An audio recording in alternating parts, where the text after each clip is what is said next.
बच्चों, आज हम पन्ना नंबर 88 पे कक्षा 8वीं में हिंदी विषय को लेकर रीडिंग फॉर प्लेजर के लिए भारत कोकिला, जिन्हें सरोजिनी नायडू जिनका नाम था, उन्हें भारत कोकिला के नाम से पुकारा जाता है क्योंकि भारत कोकिला के नाम से प्रसिद्ध श्रीमती सरोजिनी नायडू का जन्म हैदराबाद में 13 फरवरी सन 1879 में हुआ था।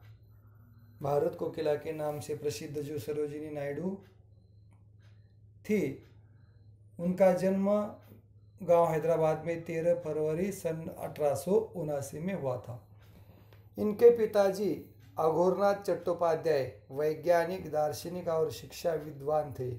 उनके पिताजी बड़े ही महान व्यक्ति थे जिनका नाम अघोरनाथ चट्टोपाध्याय। वे एक वैज्ञानिक, दार्शनिक और शिक्षा विद्वान, शिक्षा से विद्या विभूषित थे। इनकी माता बरदा सुंदरी कवयित्री थी। उनकी माता, जिनका नाम था बरदा सुंदरी, वे एक कवयित्री थी। श्रीमती नायडू ने देश विदेश से उच्च शिक्षा प्राप्त की थी। श्रीमती नायडू ने भी अपने देश विदेश से शिक्षा प्राप्त की थी। वे हिंदी, उर्दू, तेलुगु, अंग्रेजी, फारसी और बांग्ला भाषाएं जानती थी। सरोजिनी नायडू हिंदी, उर्दू, तेलुगु, अंग्रेजी और फारसी भाषा तथा बांग्ला भाषाएं जानती थी। सरोजिनी अत्यंत बुद्धिमानी थी। इन्होंने केवल 12 वर्ष की उम्र में मद्रास यूनिवर्सिटी से मैट्रिक की परीक्षा पूरी प्रेसिडेंसी में प्रथम रहते हुए उत्तीर्ण की थी। पूरे विभाग में सरोजिनी अत्यंत बुद्धिमान थी। उन्होंने मैट्रिक की परीक्षा पूरे प्रेसिडेंसी में प्रथम रहते हुए उत्तीर्ण की। वे प्रखर वक्ता और कुशल प्रशासिका होने के साथ साथ वे एक सहृदय कवयित्री भी थी, इसलिए उन्हें भारत कोकिला कहा जाता है। देखो, वे अपने माता की तरह सुंदर सुरीली आवाज तथा कविताएं भी करती थी। इनकी सभी कविताएं बहुत भावपूर्ण और सरस है, जो गीत रूप में गाई भी जा सकती है। उनकी कविता बहुत ही सरल और भावपूर्ण है, सरस है, जो गीत रूप में गाई भी जा सकते हैं।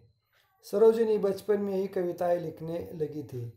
मधुर आवाज में जब यह कविता गान करती थी तो समा बंध जाता। सरोजिनी बचपन में ही कविताएं लिखने लगी थी। मधुर आवाज में वो जब ये कविताएं गान करती थी तो समा बंध जाता। 13 वर्ष की आयु में इन्होंने लाइट ऑफ एशिया नामक कविता हैदराबाद के नवाब की सभा में गाई। उन्होंने लाइट ऑफ एशिया नामक कविता हैदराबाद के नवाब की सभा में गाई तो सब मंत्रमुग्ध होकर वाह वाह कर उठे। उन्होंने उनकी काफ़ी प्रशंसा की। कहाँ? हैदराबाद में नवाब के यहाँ सभा में। बंग विभाजन के विरोध के लिए वे वर्ष 1905 में भारतीय स्वतंत्रता संग्राम में कूद पड़ी।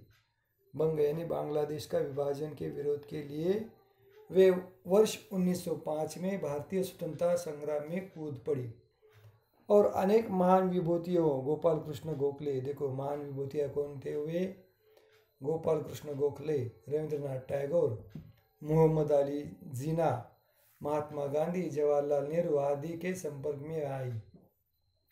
इन महान विभूतियों, नेताओं के स्वतंत्रता संग्राम में सरोजिनी नायडू भी आई। वर्ष 1925 में भारतीय राष्ट्रीय कांग्रेस के अध्यक्ष पद के लिए चुनी जाने वाली वे प्रथम महिला थी। देखो, 1925 में भारतीय राष्ट्रीय कांग्रेस की पहली महिला अध्यक्ष वही थी। महात्मा गांधी ने जब अंग्रेजी सरकार के खिलाफ असहयोग आंदोलन छेड़ा तो सरोजिनी नायडू ही थी। महात्मा गांधी जी ने अंग्रेजों के खिलाफ आंदोलन छेड़ा तो उसमें सरोजिनी नायडू जी भी थी, जिन्होंने सबसे पहले इस आंदोलन में भाग लिया। वर्ष 1942 में भारत छोड़ो आंदोलन के दौरान वे 21 माह तक जेल में रही। 1942 में भारत छोड़ो आंदोलन में वे 21 माह तक यानी 21 महीने तक वह जेल में थी। स्वतंत्रता प्राप्ति के पश्चात उन्हें उत्तर प्रदेश का राज्यपाल बनाया गया। स्वतंत्रता प्राप्ति के बाद उन्हें यानी सरोजिनी नायडू जी को उत्तर प्रदेश राज्य का राज्यपाल बनाया गया। सरोजिनी स्वतंत्र भारत की पहली महिला राज्यपाल थी। सरोजिनी स्वतंत्र भारत की पहली राज्यपाल महिला थी। इस तरह से भारत कोकिला यानी सरोजिनी नायडू जी ने हैदराबाद में जन्म लेने के बाद एक अपने माताजी और पिताजी के नक्शे कदम पर चलते हुए उन्होंने वैज्ञानिक, दार्शनिक, विद्वान, शिक्षा, अनेक भाषाओं का ज्ञान तथा कुशल प्रशासिका के माध्यम से काम किया और लाइट ऑफ एशिया नामक कविता नवाब के यहाँ, हैदराबाद के नवाब के यहाँ गाने के बाद तो वो मंत्रमुग्ध हो गए और सभी ने उनकी सराहना की, वाहवाह की और बंग विभाजन के लिए उन्होंने विरोध करने के लिए 21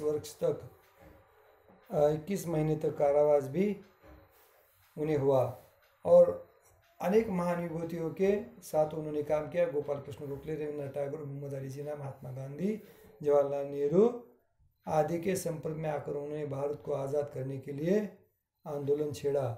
1942 में भारत छोड़ो आंदोलन के दौरान 21 माह वह जेल में थी और स्वतंत्रता प्राप्ति के पश्चात उन्हें उत्तर प्रदेश राज्य का राज्यपाल बनाया गया। इस तरह से आप लोग कक्षा 8वीं में रीडिंग फॉर प्लेजर के लिए जो भारत कोकिला सरोजिनी नायडू की जीवनी का अध्ययन किया तो उनके ऊपर 10 पंक्तियाँ लिखकर आप लोग व्हाट्सएप के जरिए मुझे ग्रुप पर सेंड करें। यहाँ पर रुकते हैं हम। धन्यवाद।